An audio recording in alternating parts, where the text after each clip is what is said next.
Chapter 7 Casa Guevara. The scientific party lost only one day because of the dynamite theft. Governor Montoya supplied more explosives, and the firing schedule continued. Now, however, the dynamite was guarded by police supplied by His Excellency. Police also were in evidence around the Hot Springs Hotel. No more chances were being taken. After 3 days, the scientists began to have a better idea of what was going on in the earth beneath them, but Rick and Scotty could make little sense of the massive data. Even the picture being filled in by Dr. Williams was confusing. Now, 2 magma areas were showing where only one had shown before. Esteban Balgos answered Rick's plea for an explanation. Over an excellent dinner of roast suckling pig and bananas steamed with lemon juice, the volcanologists took time to answer their questions. There is still much we do not know about volcanoes, the Peruvian scientist began. For example, we do not know exactly what causes magma to form. Magma is, in simplest terms, melted rock. Some events take place far below where the Earth's crust ends and the mantle begins, and the rock melts. How far below? Rick asked. The distance varies. Under the ocean trenches, for example, the mantle may begin only 4 miles down.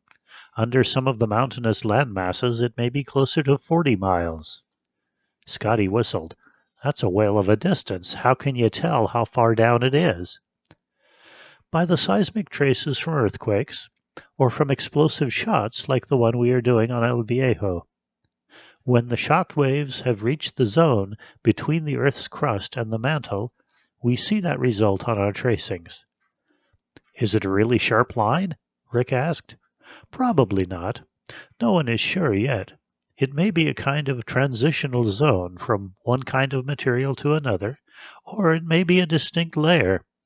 We call it the Mohorovičić discontinuity after the Yugoslav scientist who discovered it by analyzing seismic tracings.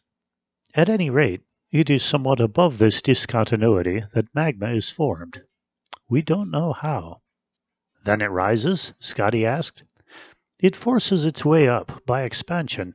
Sometimes the magma strikes water and there is an explosion, a steam explosion. But generally, the magma rises through a fairly small channel. It forms a pool under the volcano. The pool is actually a reservoir of molten rock. Generally, it is shaped like a lens. The magma gathers. Eventually, it forces its way to the surface, again through channels. What kind of channels? Rick asked. It depends on the volcano. Sometimes the channels are weaknesses in the whole surrounding Earth structure, and the magma flows through cracks and emerges as sheets of lava. Sometimes there is a central channel through which the magma can rise. Which do we have here? Scotty wanted to know. Probably neither, or perhaps both. There was once a central channel in El Viejo. It is closed now, and we do not know if it is weaker than the rest of the mountain. There is a weak fissure under the hot springs, so El Viejo could vent either way. Rick shook his head. He had learned enough of natural forces to know that there are often no definite answers to questions. But this was critical. So the volcano could blow off on top or on the side, and we can't guess which? That is correct. However, explosive action in a volcano usually comes when the magma meets enough water to create steam. Now, our closest magma front is still far below the floor of the surrounding ocean. You follow me? Good. When the magma rises to the level of the ocean floor, what do you think will happen? Rick could see the picture in his mind. He said slowly, It will probably meet water. Plenty of it, from seepage of the ocean downward through cracks in the ocean floor. Maybe there are cracks like the one in the parking lot, caused by earthquakes. Precisely.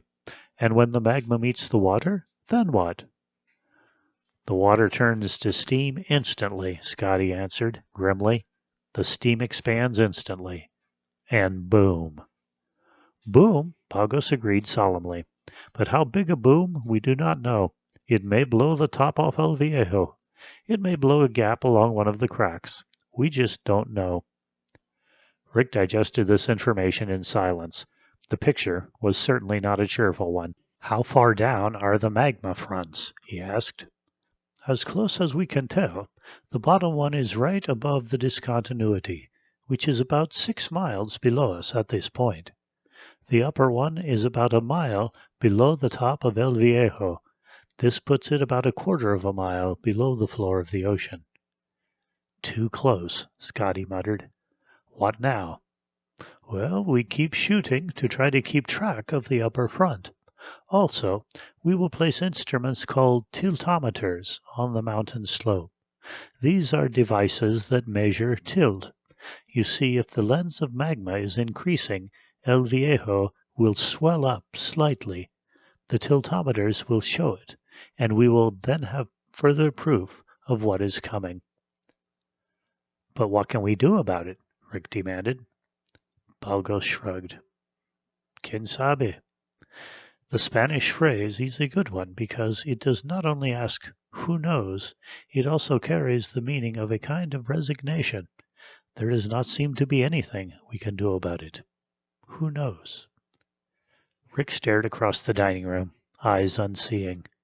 It was hard to imagine that molten rock was gathering below them in sufficient quantities to make a mountain move, but once you succeeded in imagining it, the picture was terrifying.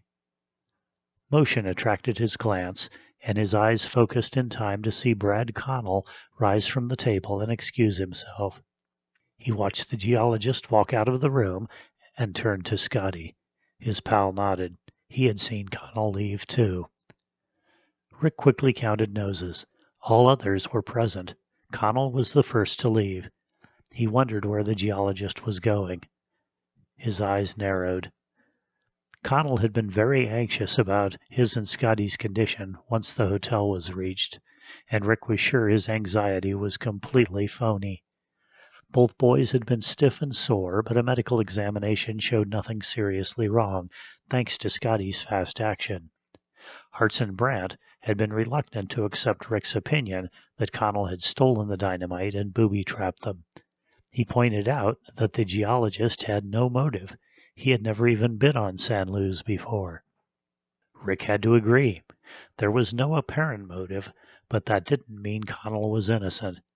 He might have a motive no one suspected. Scotty cocked an eyebrow at Rick and made a slight motion of his head towards the door where Connell had vanished. Rick got the signal. He nodded slightly. The boys thanked Dr. Balgos for his explanation, then excused themselves. They wandered casually from the dining room. Once outside, Rick grinned at Scotty. "So, you're wondering where Connell has gone?" "Aren't you?" "Sure. But why not ask the others what he said when he excused himself?" Scotty shook his head. "They didn't think much of our theory about Connell causing our trouble, did they? If we ask, they think we're pushing the same point too hard." Rick agreed. "Where did he go?" "I don't know, but if he leaves the hotel, it will be by jeep. There's nothing within walking distance.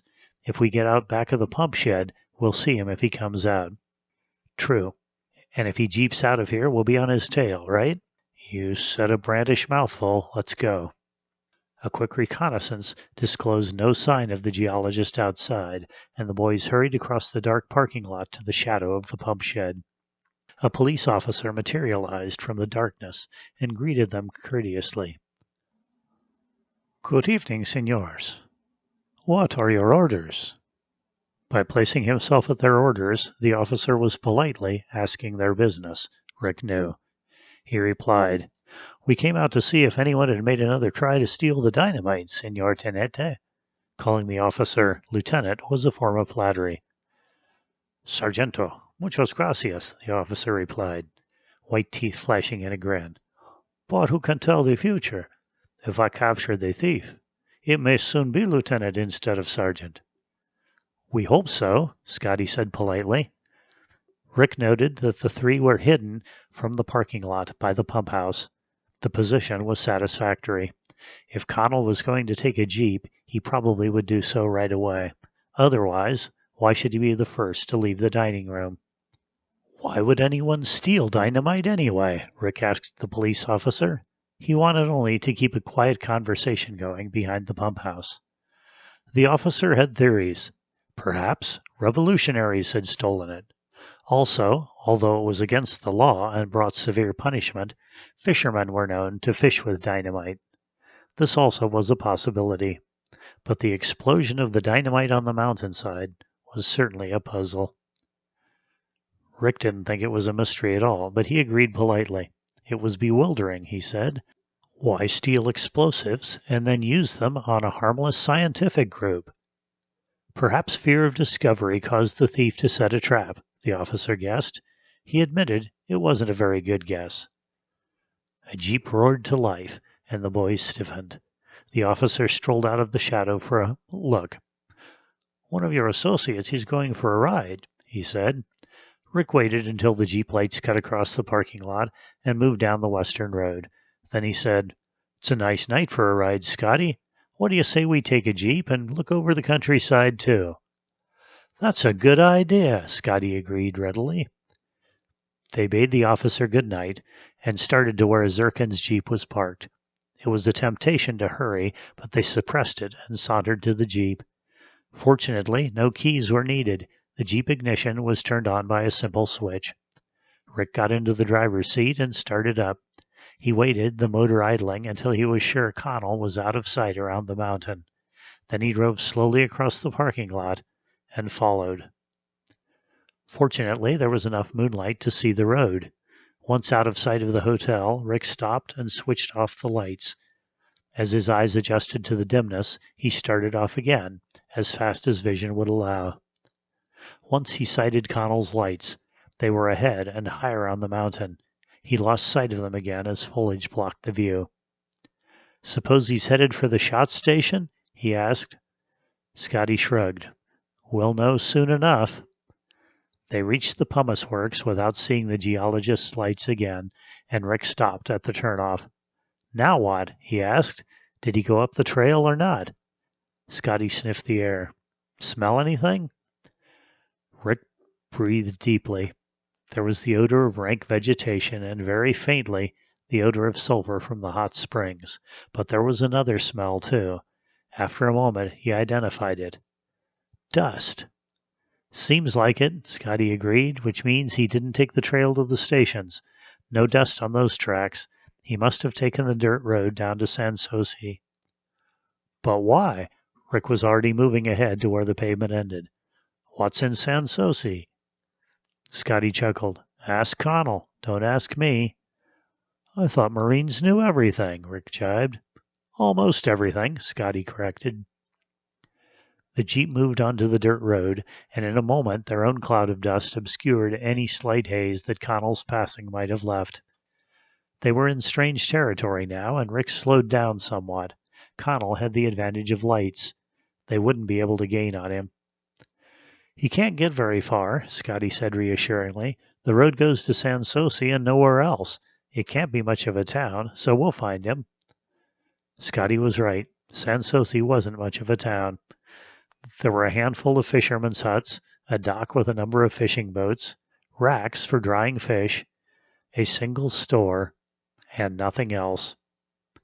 There was a paved road leading from the town to the main city of Callor, but Connell hadn't taken it, nor was the jeep anywhere in Sans Souci. Rick's halting Spanish was sufficient to communicate with the fisherman who spoke equally halting English.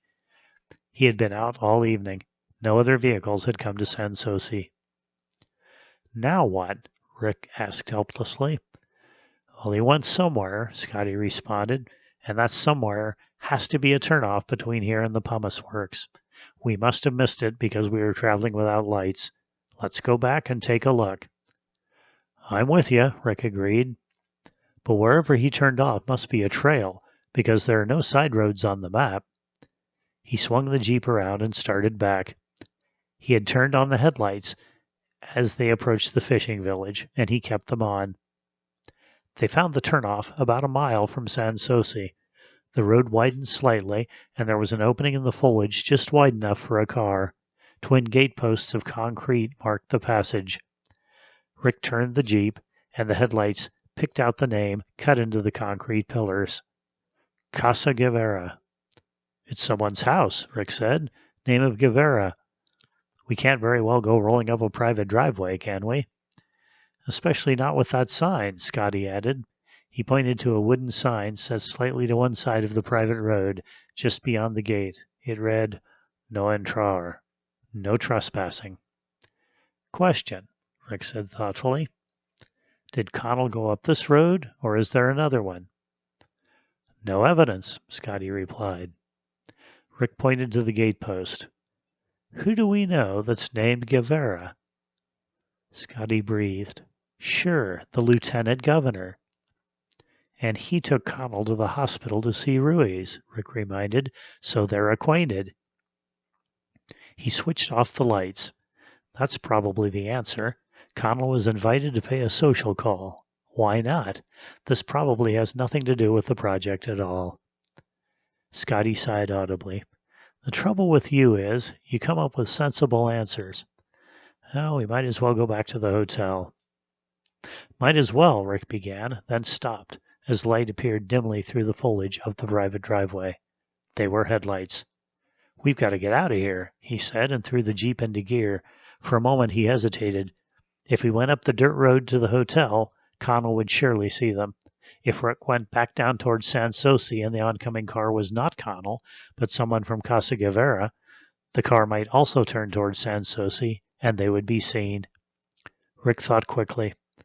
About 100 yards towards San Souci, there was a break in the foliage, and he had almost investigated until he saw no tracks led into it. He quickly switched into four-wheel drive and swung the Jeep in its own length. The lights were closer now. Rick accelerated and found the opening through the jungle scrub. The Jeep bounced as he drove into it, then swung until they were behind a screen of palmetto. He killed the engine. Scotty piled out, Rick close behind him. They hurried to the edge of the highway, careful to keep masked by the palmetto, and watched. A Jeep emerged from the driveway to Casa Guevara. In the backscattered light from its headlights, they saw that Connell was the driver. He was alone. They watched until his taillights flickered out beyond a bend in the road. Interesting, Rick said. Does a social call last less than half an hour? Answer, no, not on San Luis.